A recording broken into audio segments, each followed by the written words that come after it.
Bienvenidos y bienvenidas a este nuevo vídeo de la unidad de la población. En este caso vamos a tratar la forma que tiene la población de asociarse entre sí para formar sociedades. Lo primero que debemos pensar es en qué ventajas tiene vivir con más gente, es decir, vivir en sociedad. Primero, nos facilita la supervivencia. También permite la transmisión de conocimientos y experiencias, lo que hace que las sociedades puedan avanzar. Además, permite el desarrollo personal de las capacidades gracias al contacto entre personas. Y por último, favorece la socialización, es decir, nos permite sentirnos parte de un grupo. Además, seguro que a ti se te ocurren otras muchas ventajas de vivir en sociedad.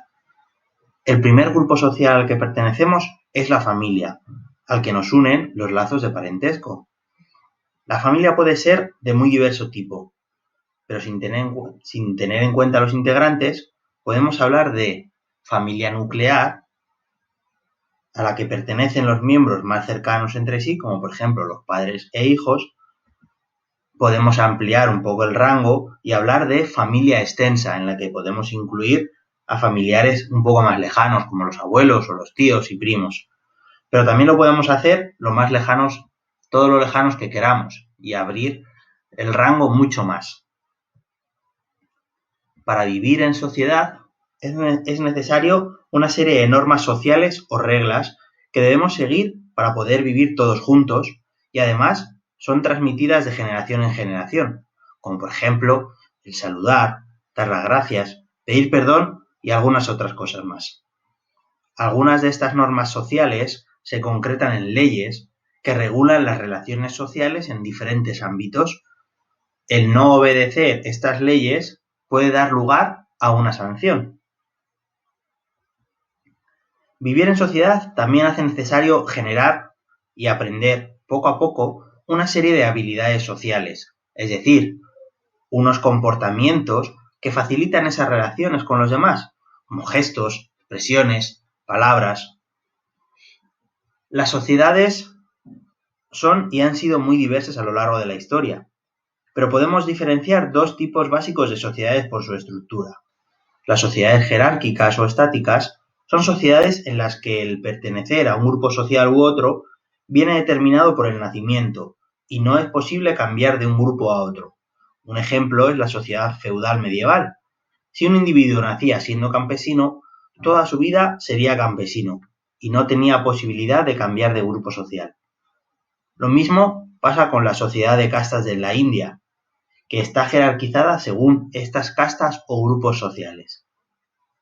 Por otro lado, en las sociedades dinámicas, da lo mismo el grupo en el que nazcas. Lo que importa es el mérito personal y se puede cambiar de grupo, tanto hacia arriba como hacia abajo de la escala social. Pero las sociedades no son siempre iguales, sino que están en constante cambio. Este cambio puede ser fruto de la evolución normal de una sociedad por una serie de factores, como ahora veremos, o por un cambio brusco a causa de una revolución como las ocurridas en 2011, conocidas como la Primavera Árabe.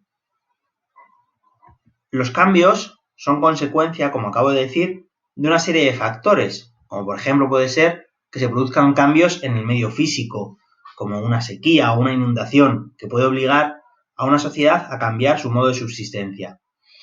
También puede aparecer un líder o una ideología que cambie por completo a la sociedad, que la movilice y llegue a desembocar en una revolución. Por ejemplo, Nelson Mandela, que fue el líder del movimiento contra el apartheid en Sudáfrica. Gandhi, que fue el iniciador del movimiento pacifista de la India. O Lenin, el iniciador del comunismo en la Unión Soviética. Otro factor de cambio es la llegada de un grupo foráneo o extranjero de fuera de nuestra sociedad, como pasó con la llegada de los castellanos a América. También puede ser que una sociedad con un mayor poder o influencia influya en otras, como la cultura estadounidense que se está propagando por todo el planeta. Las desigualdades económicas dentro de una sociedad pueden desembocar en una sublevación para mejorar las condiciones de vida, como ocurrió, por ejemplo, en la Revolución Francesa. y en los últimos años se ha producido un gran cambio social por los sucesivos avances tecnológicos. Las dinámicas de las sociedades también hacen que surja el conflicto social como oposición de opiniones o intereses entre dos grupos que forman la sociedad. Puede ser que coincidan y que lleguen a conducir a acuerdos entre las diferentes partes. Algunos ejemplos son el conflicto generacional, el conflicto vecinal, el laboral o incluso llegar a los conflictos violentos, como por ejemplo las revueltas callejeras o, en el caso más extremo, las guerras. Todas las sociedades tienen su propia cultura, pero no sabemos muy bien qué es esto de la cultura. Hay un montón de definiciones. Sin embargo, nosotros nos vamos a quedar con la que consideramos más completa, que es la que dio la UNESCO, que es la Oficina de las Naciones Unidas para la Cultura. Esa definición dice así, como veis ahí en la imagen: el conjunto de los rasgos distintivos espirituales y materiales, intelectuales y afectivos que caracterizan a una sociedad o a un grupo social. Abarca, además de las artes y las letras, los modos de vida, la manera de vivir juntos, los sistemas de valores, las tradiciones y las creencias.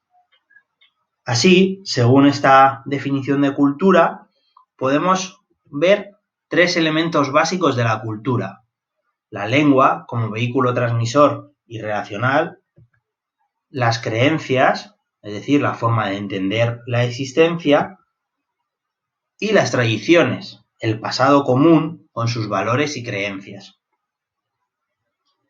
Las diferentes culturas también sufren cambios por la difusión de rasgos de otras culturas y los intercambios. También puede ser porque haya una dominación o imposición de una cultura, de una sociedad dominante a otra minoritaria, llegando a producirse una aculturación o pérdida de la propia cultura. Además, hoy en día se está produciendo una globalización de la cultura occidental por todo el planeta.